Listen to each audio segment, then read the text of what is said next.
Okay, so how do you delete Instagram chat from both sides and permanently? Now, welcome back to Foxtecc, of course, and in this video I'm gonna be talking about that, and let's get started. At first, let's talk about the most reliable method, and that is using the unsend feature. So, in case you, of course, send some kind of text to someone and you quickly unsend it, this is effectively deleting it from your side as well as from their side. They'll probably see that you unsent it, but it works because it just deletes the message from all or both sides, right? Now, another method involves blocking the user. This method isn't as reliable, of course, because it deletes the messages for the person who does the blocking, but it's just how it works.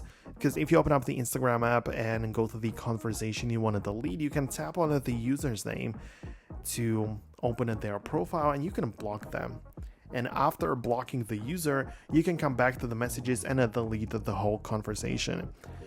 Keep in mind that it may still remain on the other side, but at least you can delete it entirely, right? And they don't have access to you anymore. It is one of the options. For a more comprehensive approach, you might want to consider switching your account type to a professional account.